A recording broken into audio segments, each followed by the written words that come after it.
Bismillahirrahmanirrahim. Alhamdulillahirabbil alamin. Wala akibatu lil muttaqin wala udwana illa 'alal zalimin. Asyhadu an la ilaha illallah wahdahu la syarika lah wa asyhadu anna Muhammadan abduhu wa rasuluhu la nabiyya ba'dah. Allahumma shalli ala Muhammad wa ala alihi wa sahbihi wa man tabi'ahum bi ihsan ila yaumiddin. من يقرأ الحديث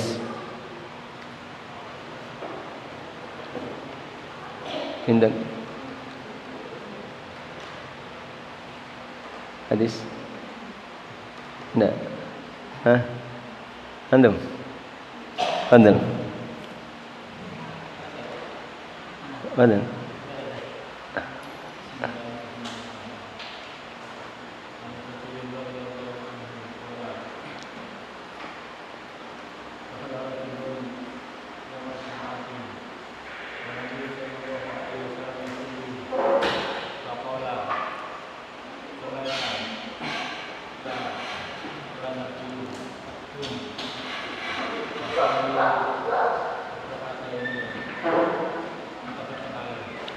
Hasan.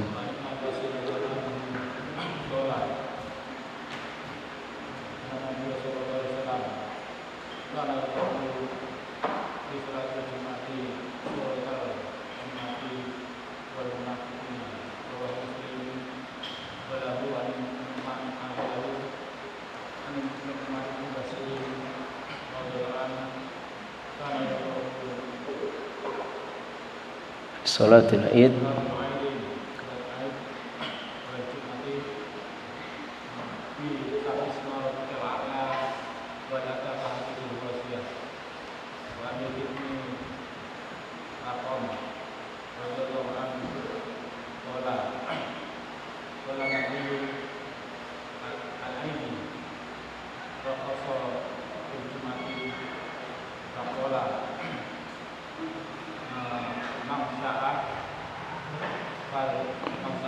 yusalliya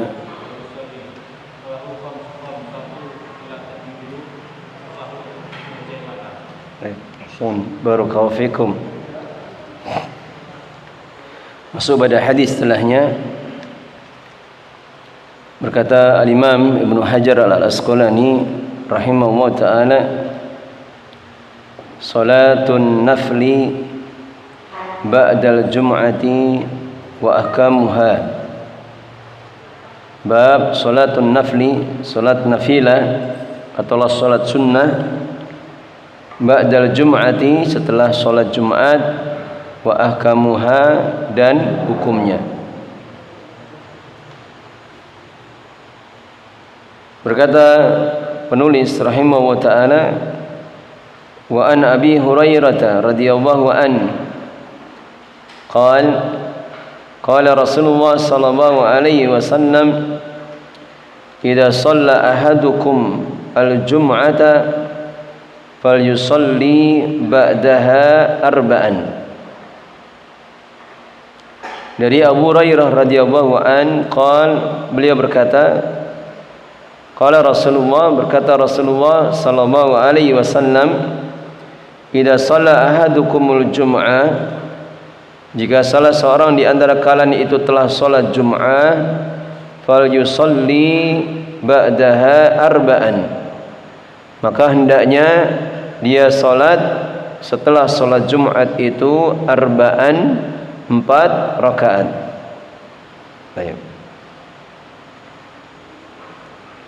Maka disebutkan di dalam hadis ini Nabi sallallahu alaihi wasallam mengatakan bagi siapa yang telah salat Jumat fal yusalli ba'daha arba'an, maka hendaknya dia salat 4 rakaat setelahnya. Itu pembahasan berkaitan tentang salat sunnah setelah salat Jumat. Maka dalam riwayat Imam Muslim beliau memerintahkan bagi siapa yang sudah sholat Jumat untuk sholat 4 rakaat. Yang pertama berkaitan dengan hukumnya. Maka hukumnya bagaimana? Hukum sholat sunnah ini berarti hukumnya sunnah. Kemudian zahir dari hadis disebutkan hendaknya dia sholat 4 rakaat. Maka ada ihtimal yang dilakukan itu adalah 4 rakaat sekali salam. Kemudian ada ihtimal yang lain yang dilakukan adalah 4 rakaat itu 2 rakaat salam dan 2 rakaat salam. Dan ini yang dirojekkan oleh para ulama berdasarkan apa yang disebutkan di dalam hadisnya. Nabi sallallahu alaihi wasallam telah bersabda, "Sholatul laili wan nahari masna masna." Salat di waktu malam dan siang itu salat sunnahnya itu masna masna, dilakukan 2 rakaat 2 rakaat. Ayo. Kemudian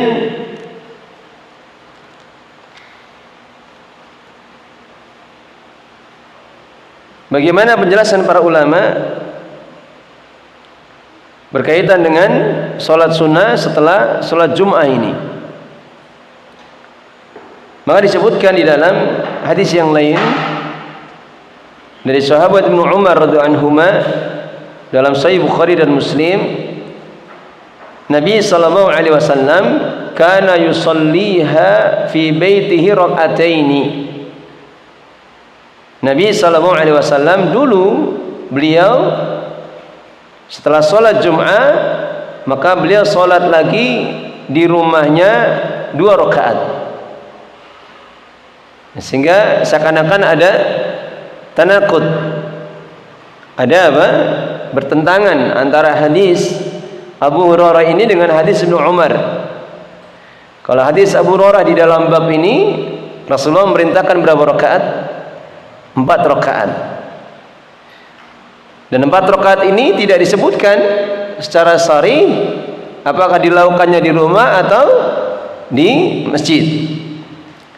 Adapun di dalam hadis Ibnu Umar dalam riwayat Imam Bukhari dan Muslim, maka disebutkan Rasul sallallahu alaihi wasallam beliau salat setelah salat Jumat itu 2 rakaat di masjid. Dan sehingga berdasarkan ini para ulama berbeda pendapat bagaimana ketentuan kita kalau ingin salat sunnah setelah salat Jum'ah. Maka disebutkan ada 3 pendapat di kalangan para ulama. Al-qaulul awal, pendapat yang pertama, annahu mukhayyarun baina rak'ataini wal arba'. Bahwasanya bagi siapa yang ingin salat sunnah setelah salat Jum'ah, mukhayyarun. Apa maknanya? Dibolehkan memilih apakah dia salat 2 rakaat atau salat 4 rakaat. Karena apa? Dikarenakan tidak ada dalil yang memerinci. Tidak ada dalil yang memerinci bahwasanya salat sunnah itu harus 4 rakaat atau cukup 2 rakaat saja. Tayyib. Kemudian al-qaulu tsani, pendapat pertama ini adalah pendapat Imam Ahmad dalam satu riwayat. Jadi boleh, misalkan kita mau sholat 2 rakaat atau 4 rakaat, kita mau sholat di masjid atau di rumah, maka itu dibolehkan. Kemudian al-qaulu tsani, pendapat yang kedua, in shalla fil masjid shalla arba'an. Kalau dia mau sholatnya di masjid itu sholatnya 4 rakaat. Itu 2 rakaat salam, 2 rakaat salam. Wa in shalla fil baiti, dan jika dia itu sholatnya di rumah, shalla rakaatain. Dia sholatnya 2 rakaat. Wa huwa qaulu Ishaq. Dan ini pendapat dari Imam Ishaq. Kemudian pendapat yang ketiga disebutkan di sini, al-imamu yusalli fil baiti rakaatain. Imam itu sholatnya di rumahnya 2 rakaat. Adapun makmum itu sholat di masjid dengan 4 rakaat. Ini pendapat al-Imam Abi Khaysamah wal Jauzajani. Dan yang dirajihkan di dalam syarah dari kitab Bulughul Maram di sini, itu pendapat yang pertama. Itu boleh kita memilih. Boleh 2 rakaat, boleh 4 rakaat. Mau di rumah atau di masjid, maka dilakukan boleh 2 rakaat, boleh 4 rakaat. Artinya dalilnya itu tidak menunjukkan keharusan. Kalau Rasulullah mengatakannya sholatlah 4 rakaat, tapi tidak disebutkan di sana sholat di rumah atau sholat di masjid. Kemudian beliau sendiri sholatnya 2 rakaat di masjid. Meskipun di dalam masalah ini, sebagaimana hal yang kita pahami, bahwa untuk sholat sunnah maka itu lebih utama dilakukan di mana? Kalau untuk sholat sunnah maka lebih utama dilakukan di rumah. Karena disebutkan di dalam hadis yang sudah berlalu, afdhalus shalah shalatur rajuli fi baitihi. Seutama-utama sholat itu adalah sholatnya seseorang di rumahnya. Kemudian Rasulullah mengatakan illal maktubah, kecuali sholat yang wajib. Kecuali sholat yang wajib. Adapun sholat yang wajib, maka untuk laki-laki lebih utama di masjid. Bahkan sebagian di kalangan para ulama, sebagaimana masyhur di kalangan para ulama Hambaliyah, mereka berpendapat sholat jamaah itu wajib bagi laki-laki kecuali adanya udzur.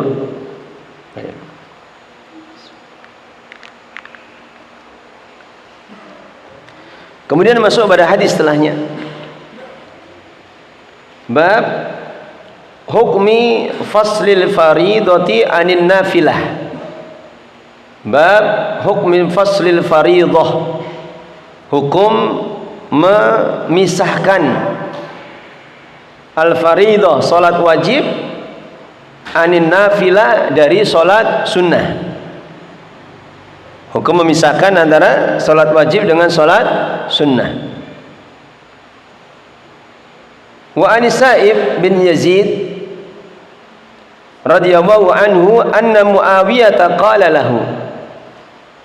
Dari Sa'ib bin Yazid rahimahullah taala, anna Muawiyah, bahwasanya Muawiyah itu Muawiyah bin Abi Sufyan radhiyallahu anhuma, qala lahu, itu berkata kepada beliau, kepada Sa'ib bin Yazid, idza shallaital jum'ata fala tasilha bi salatin. Jika engkau telah salat Jumat, fala tasilha, maka janganlah engkau itu menyambungnya bisolatin, dengan sesuatu solat atau suatu solat, hatta tatakallama atau takhruja, sampai kamu itu berbicara atau apa, kamu keluar. Ayo. Jadi kata Muawiyah, jika engkau salat Jumat, sudah salat Jumat, maka jangan menyambung dengan salat lagi, kecuali kamu memisahkannya dengan berbicara, atau takhruja, atau kamu keluar. Fa inna Rasulullah amarna bidzalik, maka sesungguhnya Rasulullah SAW telah memerintahkan dengan hal tersebut. Ala nusila salatan bisalatin hatta natakallama aw nakhruja. Itu hendaknya kita tidak menyambung satu solat dengan solat yang lain sampai kita berbicara atau kita keluar. Rawahu Muslim, hadis diriwayatkan oleh Imam Muslim. Baik. Sebelum menjelaskan hadis ini, ada faedah yang terlewat. Kalau di dalam hadis sebelumnya itu kan berbicara tentang sholat sunnah setelah sholat Jumat. Maka di dalam Bulughul Maram ini beliau tidak menyebutkan bab berkaitan dengan hukum sholat sunnah sebelum sholat Jumat. Maka bagaimana hukum sholat sunnah sebelum sholat Jumat? Maka dijelaskan oleh jumhur, kebanyakan para ulama, tidak ada satu dalil pun yang sahih atau minimalnya hasan yang menyebutkan bahwasanya Rasulullah SAW itu beliau sholat sunnah sebelum sholat Jumat. Baik itu beliau lakukan di rumah atau dilakukan di masjid. Adapun sebagian para ulama yang berpendapat adanya sholat sunnah sebelum Jumat, maka mereka tidak memiliki dalil di dalam menetapkannya kecuali kias, yaitu mengkiaskan dengan sholat sunnah sebelum zuhur. Mereka hanya mengkiaskan dengan sholat sunnah sebelum zuhur. Sehingga di dalam hal ini penjelasan dari jumhur, kebanyakan para ulama, tidak boleh kita mengkiaskan satu ibadah dengan ibadah yang lain. Tidak boleh mengkiaskan satu ibadah dengan ibadah yang lain. Karena kias itu hanya berlaku pada perkara muamalah. Kias itu hanya berlaku pada perkara muamalah. Adapun di dalam ibadah yang ada aturannya, ketentuan-ketentuannya, maka tidak boleh dilakukan kias. Tidak boleh dilakukan kias. Sehingga dalam masalah ini yang rajih itu tidak ada solat sunnah. Yang ada adalah solat ketika dia masuk masjid, berarti solat apa? Solat tahiyatul masjid. Itu pun bagi imam, para ulama berbeda pendapat. Bahkan jumhur, kebanyakan para ulama dari 4 madhab, para ulama dari 4 madhab, maka mereka berpendapat tidak tersyariatkan salat tahiyatul masjid bagi seorang khatib. Bagi seorang khatib tidak tersyariatkan salat tahiyatul masjid untuk seorang khatib. Ada sebagian para ulama itu mensyariatkan, menetapkan untuk tersyariatkannya salat tahiyatul masjid termasuk untuk khatib. Baik. Kemudian disebutkan di dalam hadis setelahnya Anisa ibn Yazid,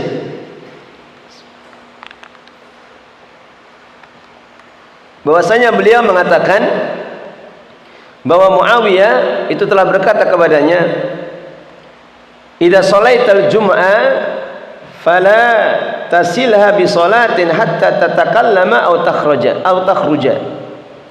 Jika engkau telah selesai salat Jumat, maka janganlah engkau menyambungnya dengan satu salat hatta tatakallama atau takhruja, sampai engkau berbicara atau engkau keluar. Artinya keluar dari masjid kemudian salat di rumah, atau berbicara dengan sesamanya kemudian salat sunnah. Fa inna Rasulullah amarna bidzalik, maka sesungguhnya Rasulullah SAW itu telah memerintahkan hal tersebut. Ala nusila salatan bi salatin, janganlah kita ini menyambung salat dengan salat yang lain, hatta natakallama aw nakhruja, sampai kita berbicara atau keluar. Hadis diriwayatkan oleh Imam Muslim. Maka ada di dalam hadis ini ketika Muawiyah radhiyallahu an beliau mengatakan wa amarna Rasulullah SAW bidzalik, Rasul itu memerintahkan hal tersebut, maka dijelaskan oleh para ulama hadis seperti ini bisa dihukumi hadis yang marfu. bisa dihukumi dengan hadis yang marfu. Sebagaimana kadang kita mendapati di dalam hadis, amarona, Rasulullah memerintahkan kita, umirna, kita diperintahkan. Maka kalau sahabat berbicara demikian, maka ini dinamakan dengan hadis yang marfu. Artinya hadis ini itu sampai kepada Rasulullah sallallahu alaihi wasallam. Berbeda dengan sekedar ucapan sahabat. Berbeda dengan ucapan sahabat, dia menyebutkan satu hukum tertentu atau satu penjelasan tertentu, maka dilihat gitu.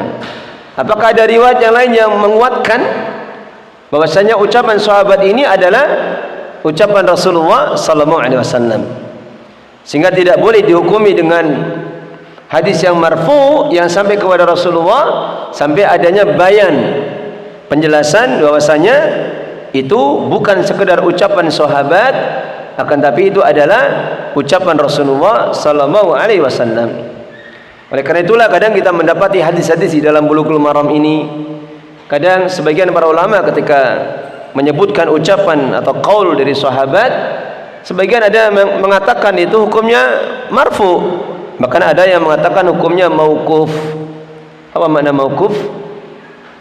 Hadis yang berhenti pada ucapan sahabat saja, tidak bisa dihukumi marfu, itu adalah ucapan Rasulullah sallallahu alaihi wasallam. Baik. Maka disebutkan di dalam hadis ini Rasulullah SAW memerintahkan hal tersebut, bahwa janganlah kita menyambung satu solat dengan solat yang lain sampai kita berbicara atau keluar. Kalau ucapan beliau, ucapan Muawiyah radhiyallahu anhu dengan ucapan keluar, maka tidak ada iskal. Artinya keluar dari masjid kemudian solat di rumahnya. Adapun ucapan dengan natakallam, janganlah kita menyambung solat sampai kita berbicara, maka ucapan kalam di sini masih bermakna umum. Masih bermakna umum. Apakah ucapan itu bisa dipahami itu bacaan yang kita baca di dalam zikir? Ya, kalau ini yang dimaksudkan, ya, cukup dikatakan kalam itu adalah bacaan zikir kita setelah selesai sholat, maka tidak ada iskal.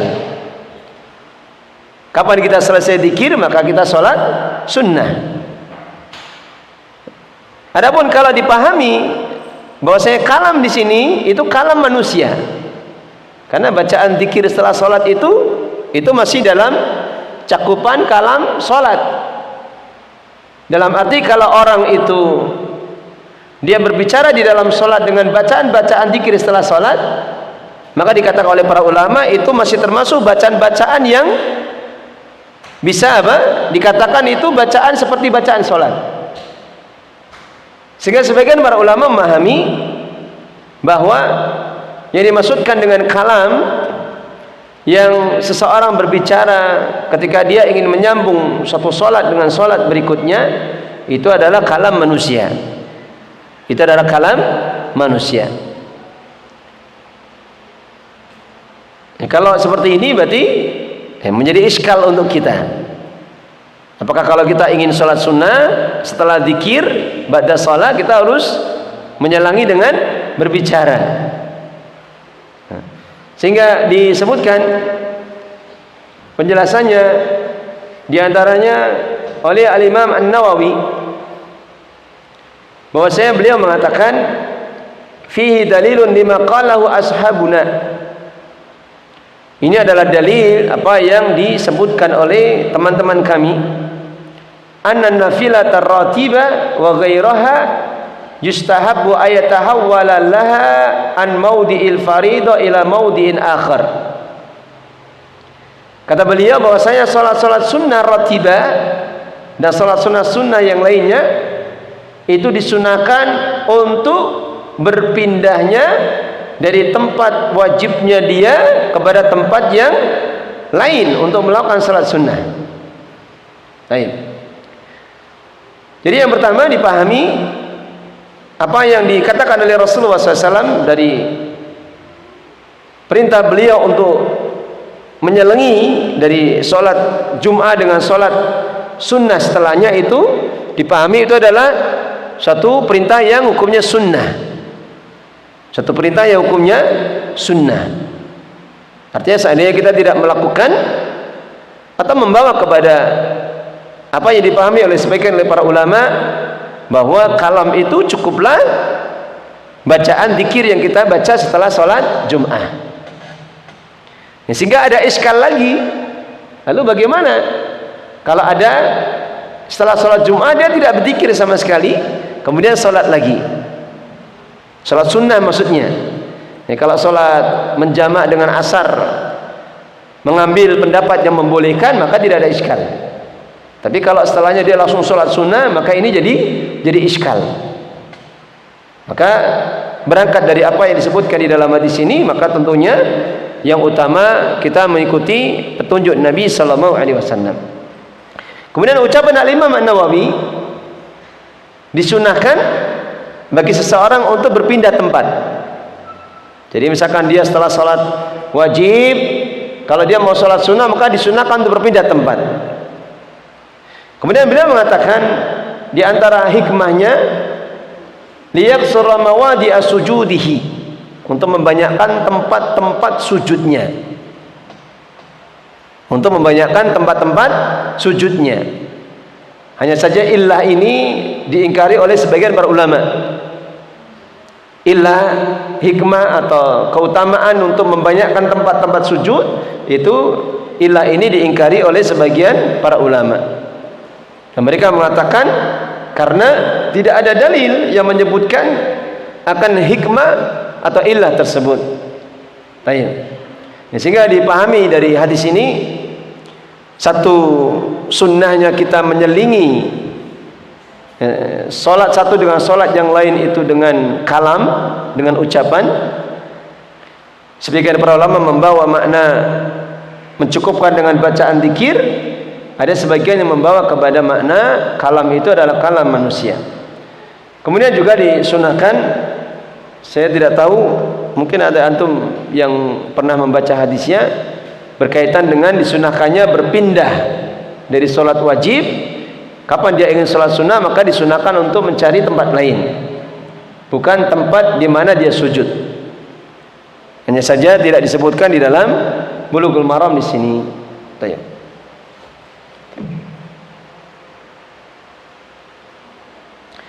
Maka disebutkan oleh Syekh Utsaimin rahimahullah taala di antara faedah hadisnya, yang pertama, bayanu tablighi syar'i.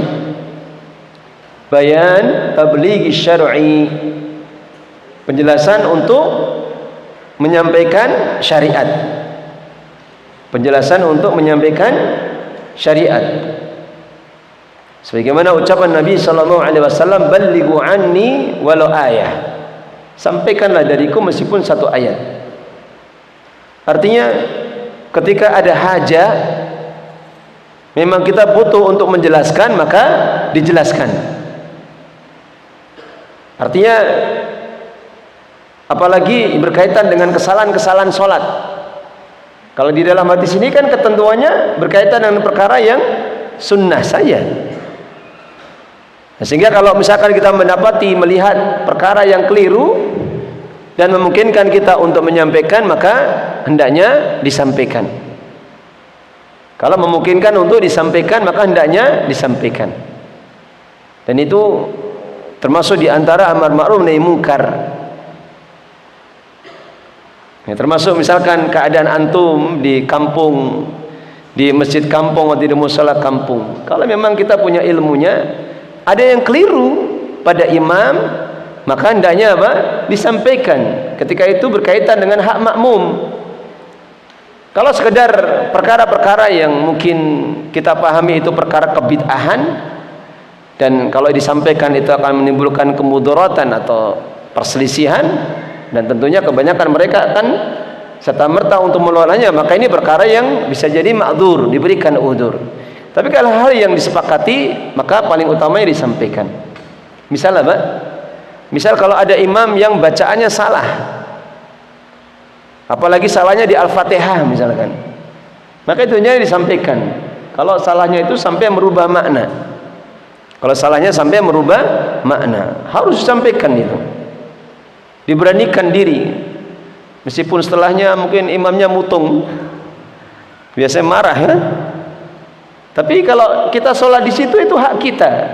Ya kalau mau jadi imam ya belajar. Kalau mau jadi imam itu belajar membaca Al-Quran, belajar tajwid. Kalau tidak mau belajar ya jangan jadi imam. Berikan kepadanya lebih berhak. Gitu.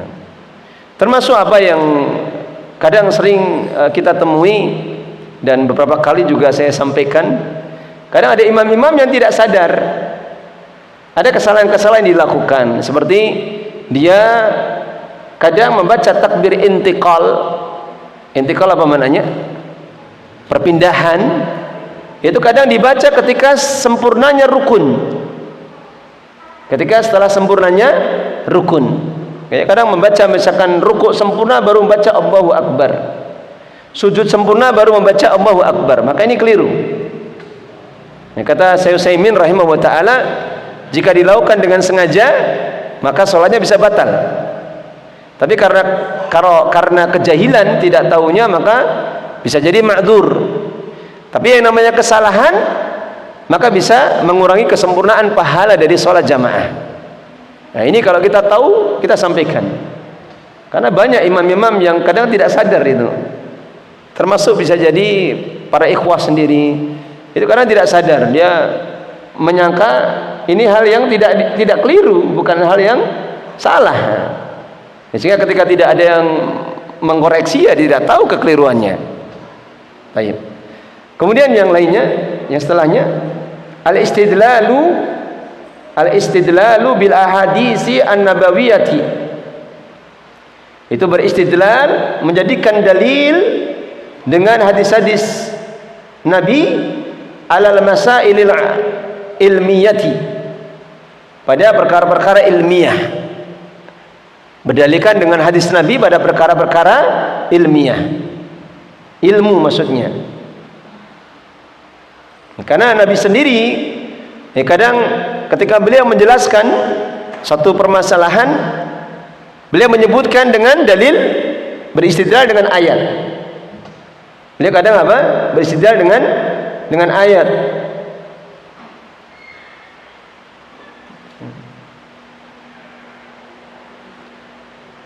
Maka dibolehkan juga beristidlal dengan hadis Nabi. Sebagaimana ucapan dari Muawiyah bin Abi Sufyan radhiyallahu anhuma. Beliau menjelaskan tentang suatu fikih di dalam salat dan beliau berdalilkan dengan hadisnya Nabi atau perintah Nabi sallallahu alaihi wasallam. Baik. Kemudian yang ketiga, annal afdala, bahwasanya yang lebih utama alla tu salatun bi salatin, alla tu salat, hendaknya tidak disambung satu salat dengan salat yang lain, hatta yakuna kalamun au khurujun, sampai apa? Ada ucapan atau keluar dari masjid.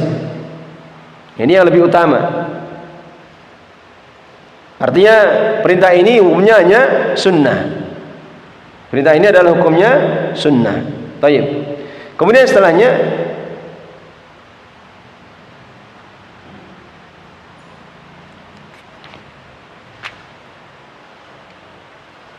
anna li syari'i nadharan, bahwasanya asyari itu pembuat syariat, nadharan itu punya pandangan fil farqi, di dalam membedakan bainal fardi was sunnah, antara apa?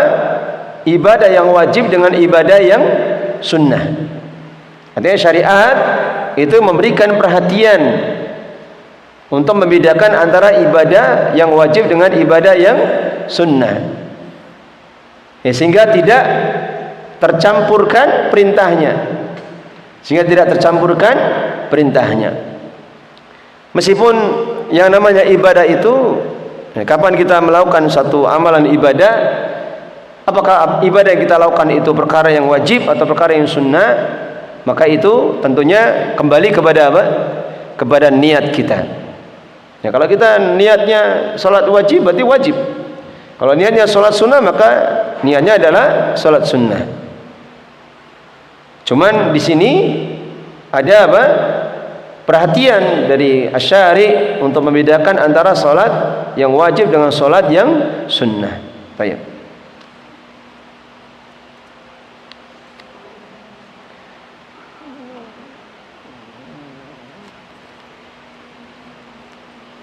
Sebagaimana dijelaskan pula oleh beliau Syekh Utsaimin rahimahullah taala di dalam syarah beliau di sini, di antara keutamanya juga al-hasu ala iksari as-salat an-nawafil fil baiti, yaitu hasungan untuk apa? Iksar, membanyakkan salat-salat sunnah di rumah.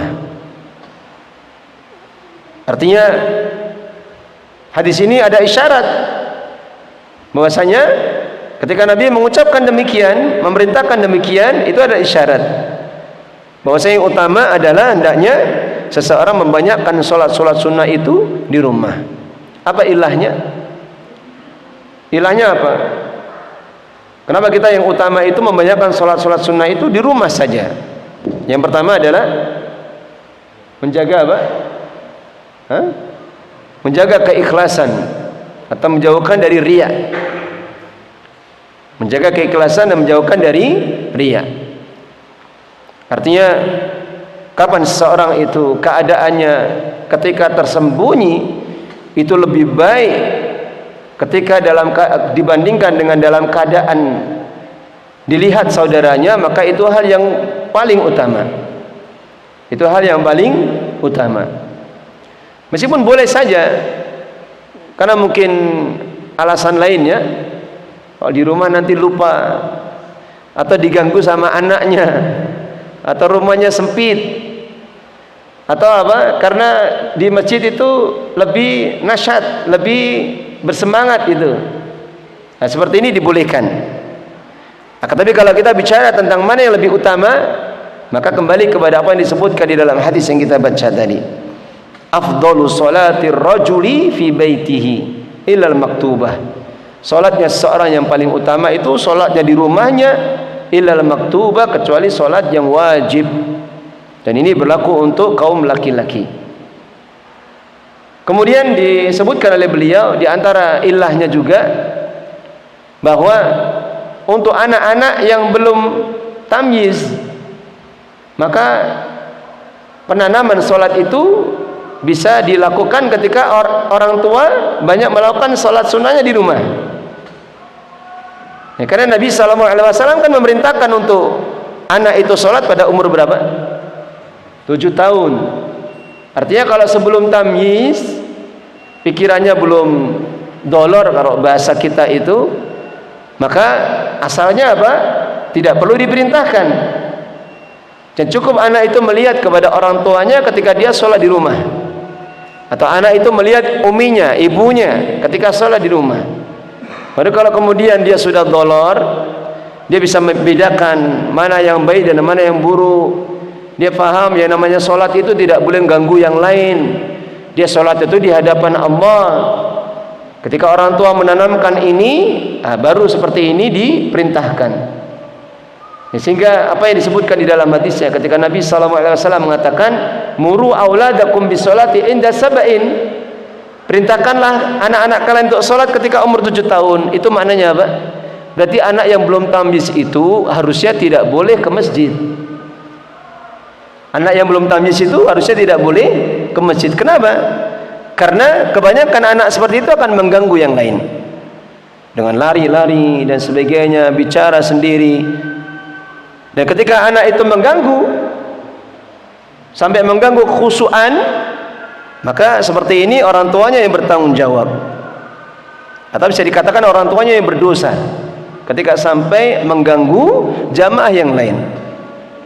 Ya, sehingga kalau dia belum tamyiz, ya biarkan saja di rumah. Cuman masalahnya kadang ngintil ya. Tidak diajak itu nangis itu. Kadang memang kendalanya seperti itu. Ya, cuman semampu kita menanamkan itu. Boleh ikut, tapi tidak boleh mengganggu. Mau sholat boleh atau duduk tenang. Kalau besok rame tidak diajak lagi. Karena tidak boleh kita membiarkan satu kesalahan yang terjadi tanpa kita memberikan nasihat atau teguran kepada anak. Ini kadang disalahpahami oleh sebagian orang. Tidak boleh kita melarang aktivitas anak, tidak boleh kita melarang apa? Anak itu mempunyai imajinasi, mempunyai pemikiran, mempunyai keinginan-keinginan, kreativitas dan sebagainya. Karena di Al-Quran sendiri sungguh terlalu banyak ayat-ayat yang menunjukkan lafaz nahiyah, lafaz untuk melarang, yaitu jangan. Sehingga kadang ketika anak ramai di masjid dan ganggu, dibiarkan. Maka biasanya anak seperti ini itu dewasanya akan terlambat. Anak seperti ini dewasanya akan terlambat karena dia memahami apa yang dia lakukan itu tidak keliru. Maka kita dapati anak-anak yang tidak ditanamkan oleh orang tua itu kalau di kampung-kampung kita lihat agak sedih. Ini sudah kelas 4, kelas 5, sholat masih gojek, masih kesana kemari, tengok kanan, tengok kiri. Ketika apa? Ketika pikirannya tidak ditanamkan untuk mengagungkan ibadah sholat. Sudah adzan ya? Minta tolong diadzani dulu. Kita baca satu hadis lagi.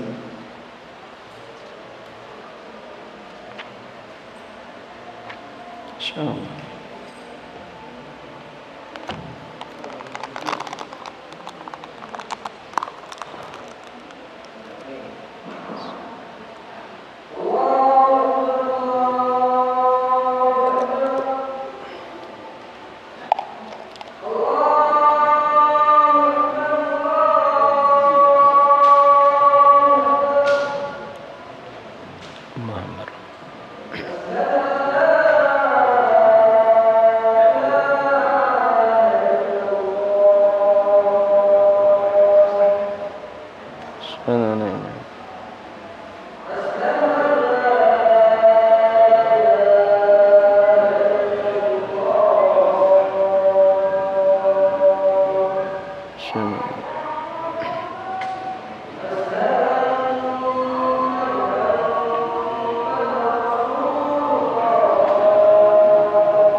Tayyib.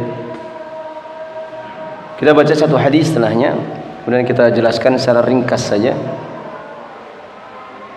Fadlul iktisal wa tatayyubi yaumal jum'ati. Bab keutamaan mandi wa tatayyub dan memakai wangian yaumal jum'ah pada hari Jumat. Wa Nabi Hurairah, dari Abu Hurairah radhiyallahu anhu beliau berkata, qala Rasulullah, berkata Rasulullah sallallahu alaihi wasallam, man iktasala summa atal jum'ah, barang siapa yang mandi Summa atal jum'ah, kemudian dia mendatangi salat Jum'ah. Fa shalla ma qaddira lahu, maka kemudian dia salat apa yang telah ditetapkan untuknya. Summa ansata, kemudian dia diam hatta yafrughal imamu min khutbatihi, kemudian sampai imam itu selesai dari khutbahnya. Summa yusalli ma'ahu, kemudian dia salat bersama imam. Ghufira lahu ma bainahu wa bainal jum'atil ukhra, maka diampuni untuknya dosa antara Jumatnya itu dengan Jumat yang lain. Wa fadlu salasati ayyam, dan tambahan lagi 3 hari. Ayo. Rawahu Muslim, diriwayatkan oleh Imam Muslim. Nabi SAW mengatakan di dalam hadis ini, barang siapa mandi, yang sudah berlalu ya penjelasannya. Apa hukum mandi? Mandi Jumat itu hukumnya apa? Yang khilaf di kalangan para ulama. Sebagian mengatakan, ada yang mengatakan wajib, adapun jumhur kebanyakan para ulama mengatakan sunnah. Kemudian mandi itu dimulai dari apa? Terhitung mandinya itu dimulai dari apa? Para ulama beda pendapat juga. Yang dirajihkan apa? Setelah fajar subuh. Jadi kalau misalkan antum mandi junub sebelum subuh kemudian diniatkan untuk sekaligus mandi Jum'ah, maka sebagian para ulama mengatakan itu mandinya tidak sah. Artinya tidak berlaku keutamaan yang akan didapatkan ketika dia mandi Jum'ah. Tayyib. Kemudian barang siapa yang dia mandi summa atal Jum'ah, kemudian dia mendatangi sholat Jum'ah, fa shalla ma qaddira lahu, maka kemudian dia sholat dengan sholat yang telah ditetapkan untuknya. Qaddira di sini kalau Syekh Utsaimin menjelaskan dengan apa yang ditakdirkan untuknya. Dan ini ada isyarat disunahkannya membanyakkan sholat sunnah sebelum sholat Jum'ah. Sebagaimana riwayat yang disebutkan di dalam hadis yang lain, bahwa disunahkan membanyakkan sholat sunnah sampai imam itu naik ke atas mimbar. Kemudian summa ansata, kemudian dia diam. Artinya diam dalam keadaan apa? Mendengarkan khutbah. Hukumnya apa ini? Wajib. Hukumnya adalah wajib. Hatta yafrugha al-imamu min khutbatihi, hingga imam itu selesai dari khutbahnya. Dia diam sampai imam itu selesai dari khutbahnya. Artinya Rasulullah mengatakan di sini keutamaan diam. Tidak menyebutkan apa? Ngantuk. Jadi kalau ngantuk tidak masuk keutamaan di sini. Jadi kalau kita dengerin khutbah Jumat kok ngantuk, hilang ini keutamaan di sini. Apalagi ngantuknya sampai apa? Hampir semuanya. Hampir semuanya itu. Apalagi yang khutbah memang apa? Bicaranya tidak jelas itu, kesana kemari. Bukan memperingatkan umat, akan tapi malah berbicara. Kadang hal-hal yang keliru juga. Maka kemudian dia diam sampai imam itu selesai dari khutbahnya. Summa yusalli ma'ahu, kemudian dia salat bersama imam. Ghufira lahu ma bainahu wa bainal jum'atil ukhra wa fadlu salasati ayyam, maka akan diampuni dosa-dosa antara dia salat Jumat itu dengan Jumat yang lain, ditambah dengan berapa hari? 3 hari. Jadi berapa hari semuanya? 10 hari. Dan keutamaan ini hanya bisa didapatkan ketika mereka atau siapa yang memenuhi syarat yang disebutkan di awal jumlah, di awal kalimatnya. Dia mandi, kemudian apa? Mendatangi masjid, kemudian dia sholat sunnah semampunya. Atau saya tidak sempat sholat sunnah, berarti minimalnya sholat tahiyatul masjid.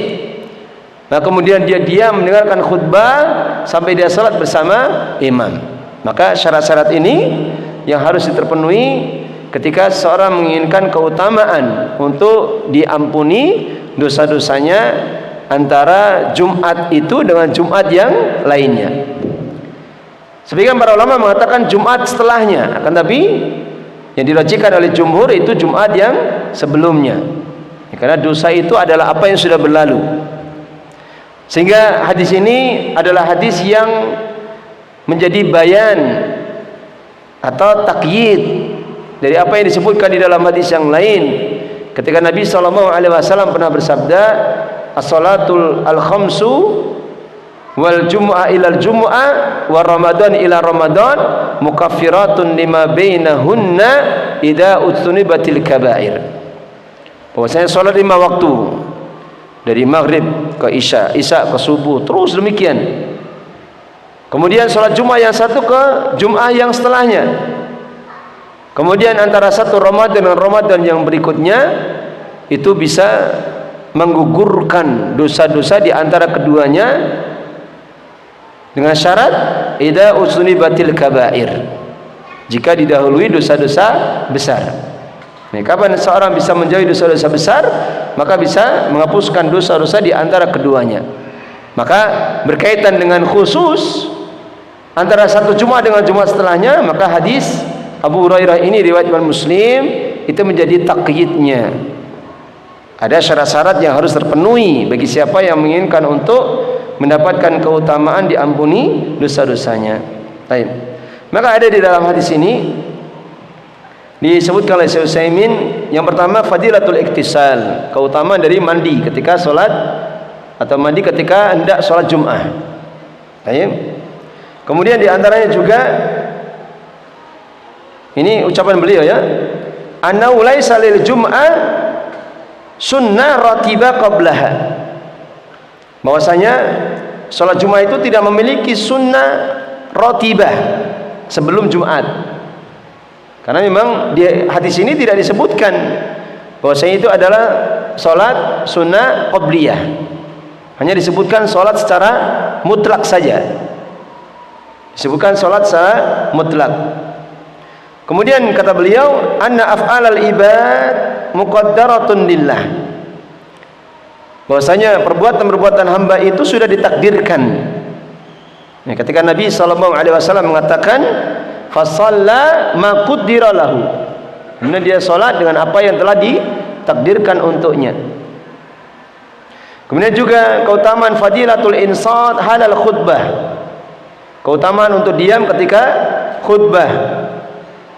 Kemudian annahu yanbaghi ayakuna al-khatibu huwal imam,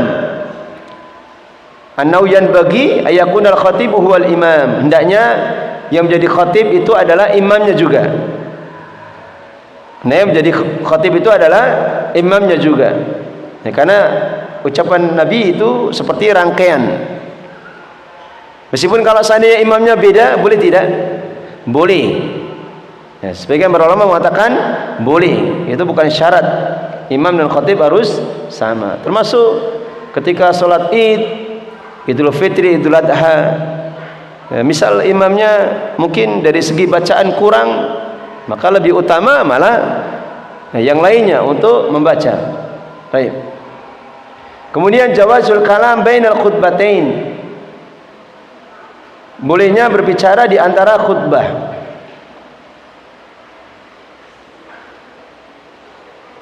Saya tidak tahu ini mungkin kalamnya kalam apa? Imam, maksudnya khatibnya ya. Baik. Ini di antara faedah-faedah yang ada di dalam 3 hadis yang kita baca, alhamdulillah. Saya cukupkan sampai di sini. Mungkin ada pertanyaan sebelum kita tutup. Fadhal.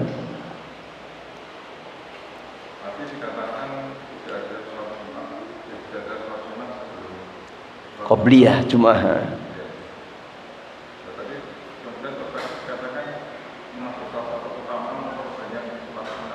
Nah, yang dibedakan dari sisi apa? Dari sisi itu sholat rotibah atau tidak. Rotibah itu jamannya rawatib.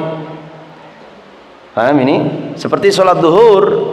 Sholat duhur qobliyahnya ada, ba'diyahnya ada. Ini dimaksud. Artinya kalau kita ingin sholat, kemudian kita niatkan sholat kita ini sholat qobliyah Jum'ah, artinya itu sholat rawatib, min rawatib, dari sholat sunnah yang apa? Ya Rasulullah itu senantiasa melakukannya, maka seperti ini mengharuskan adanya dalil. Kalau seperti ini mengharuskan adanya dalil. Sedangkan para ulama menjelaskan tidak ada satu dalil hadis yang sahih satupun yang menyebutkan Rasulullah itu melakukan qobliyah Jum'ah atau Rasulullah mengatakan melakukan sholat qobliyah Jum'ah. Sehingga jumhur kebanyakan para ulama mengatakan tidak ada yang namanya qobliyah Jum'ah. Adapun hadis, jadi disebutkan di dalam riwayat yang lain, Rasulullah SAW memerintahkan untuk membanyakkan sholat ketika sholat Jum'ah, sebelum sholat Jum'ah, sampai imam itu naik ke atas mimbar. Sampai imam itu naik ke atas mimbar. Maka yang dimaksudkan sholat ini adalah sholat apa? Sholat sunnah mutlak. Yang dimaksudkan sholat ini adalah sholat sunnah mutlak. Jadi boleh itu dibanyakkan sampai berapapun dia mau. Itu adalah sholat sunnah mutlak. Ini bedanya ya. Karena berdasarkan penetapannya. Perbedaannya dari sisi menetapkannya. Tidak boleh kita menetapkan adanya sholat sunnah qobliyah dalam arti itu adalah rotibah atau sholat sunnah rawatib.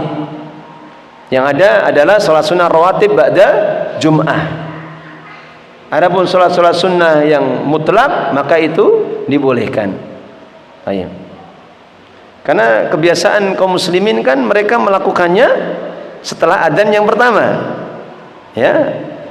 Jadi ketika waktu zuhur sudah masuk, kemudian adzan yang pertama, kemudian jamaah berdiri untuk sholat sunnah 2 rakaat. Dan itu kebanyakan mereka memahami itu adalah sholat sunnah qobliyah Jum'ah. Kebanyakan mereka memahami itu ada sholat sunnah qobliyah Jum'ah. Adapun yang benar, kalau kita masuk ke masjid, misalkan kita sholat Jum'ah di masjid yang ada 2 adzannya, maka kita cukup sholat tahiyatul masjid saja. Adapun ketika ada adzan yang pertama kemudian selesai, ya maka tidak tersyariatkan kita untuk sholat sunnah qobliyah Jum'at, kecuali kalau kita ingin membanyakkan sholat sunnah mutlak. Sehingga kembalinya kepada niat. Kembalinya kepada niat. Baik. Ada yang lain? Fadhal.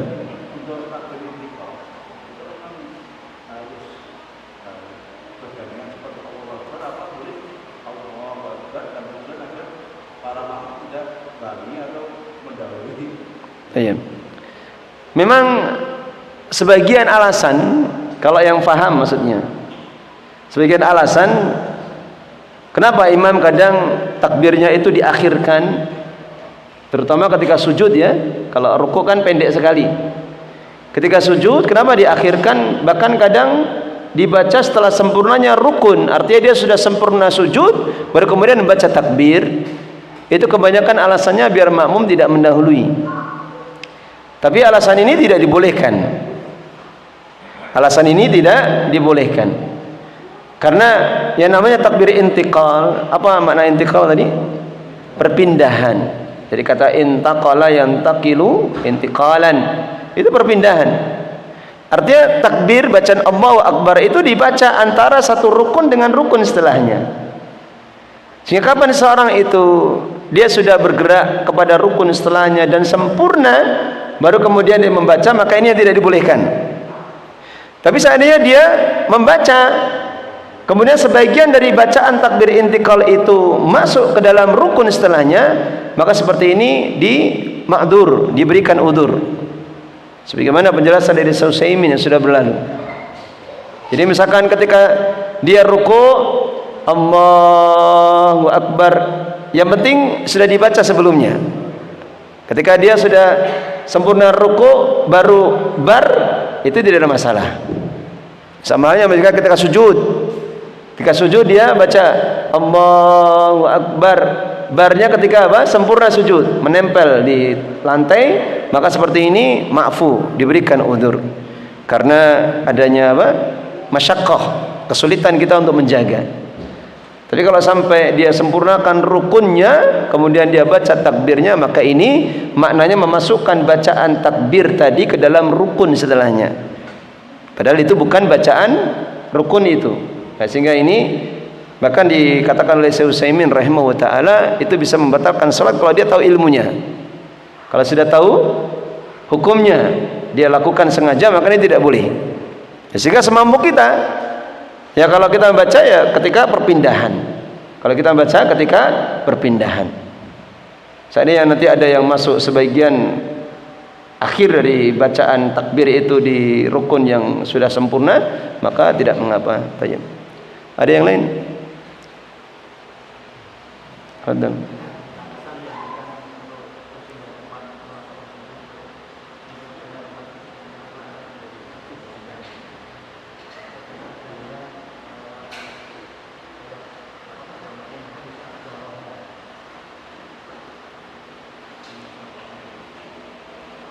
Ada hadisnya.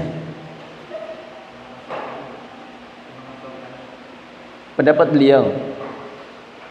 Masih disebutkan di sini di syarahnya ucapan Al-Imam An-Nawawi diingkari oleh beliau. Ketika beliau mengatakan hikmahnya kalau sholat wajib kemudian disunahkan untuk berpindah tempat itu iksar mawadi'is sujud, membanyakkan tempat-tempat sujudnya dia, itu diingkari karena tidak ada dalil yang menetapkannya. Nah, ketika dikaitkan dengan hal yang lain, misalkan yauma idin apa? Gimana tadi?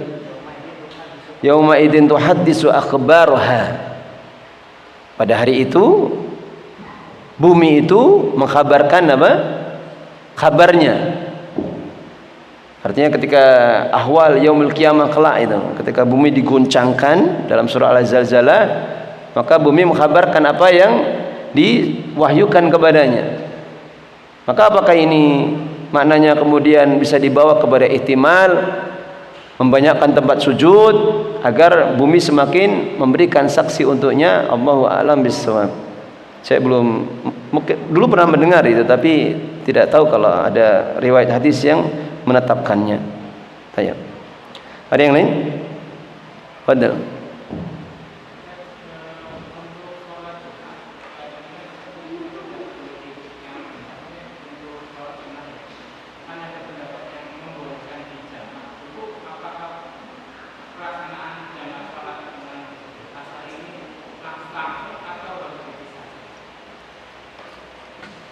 Ini pertanyaan yang beberapa kali sampai, cuman saya tidak tahu apakah di Bulughul Maram ini disebutkan pembahasan tentang itu. Insya Allah nanti kita carikan faidahnya tersendiri saja. Insya Allah nanti kita carikan faidahnya tersendiri. Saya lupa di Umdatul Ahkam itu ada tidak. Ini para ulama khilaf. Bolehkah kita menjamak sholat Jum'ah dengan sholat asar? Dan khilaf itu berpangkal dari bagaimana para ulama itu menghukumi sholat Jum'ah itu, dari sisi apakah sholat Jum'ah itu adalah badal dari sholat duhur, atau sholat Jum'ah itu adalah hukum sholat tersendiri. Kalau itu badal untuk sholat duhur, maka tidak ada iskal, tidak ada permasalahan, boleh kita untuk menjamak. Tapi sebagian para ulama mengatakan tidak boleh. Kenapa? Karena sholat Jum'ah itu sholat tersendiri, dengan perintah tersendiri, dengan kaifiyah yang tersendiri dan khusus, yang berbeda dengan sholat duhur. Sehingga sebagian para ulama mengatakan, ya selama tidak ada dalil yang menyebutkan Rasulullah itu pernah menjamak antara sholat Jum'ah dengan sholat asar, maka itu asalnya tidak boleh dilakukan.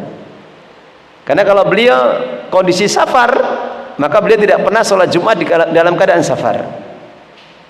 Beliau tidak pernah sama sekali, disebutkan dalam hadis, beliau sholat Jum'ah bersama dengan sahabat-sahabatnya ketika safar. Padahal waktu perang Tabuk itu kan lama sekali ya, karena jauh kan. Berarti kan melewati berapa Jumat itu. Makanya penjelasan yang sudah berlalu, tidak boleh seseorang dalam keadaan bersafar bersama rombongan banyak, kemudian mereka menyelenggarakan sholat Jumat sendiri. Nah, misalkan sama-sama musafir terus khuruj, misalkan khuruj, kemudian apa? Tidak sholat Jumatnya bersama masjid jami'nya, tapi misalkan bikin sendiri di mana? Di hutan kah, di pinggir laut, bikin sholat Jumat sendiri, ada khutbah dan sebagainya, maka seperti ini dikatakan apa? Mukhalif sunnah. Seperti ini dikatakan menyelisihi sunnah, karena Nabi selama beliau bersafar, selama hidupnya tidak pernah beliau melakukan sholat Jumat bersama para sahabat-sahabatnya. Padahal ketika perang di Tabuk itu kan sahabatnya banyak. Perang Tabuk itu membawa sekitar berapa? 2000 ya, 2000 pasukan. Dan beliau tidak melakukan sholat Jumat ketika safar. Baik, saya kira cukup ya. Semoga apa yang kita kaji bermanfaat. Akhiru da'wana walhamdulillahirabbil alamin. Subhanaka Allahumma bihamdika asyhadu an la ilaha illa anta astaghfiruka wa atubu ilaik.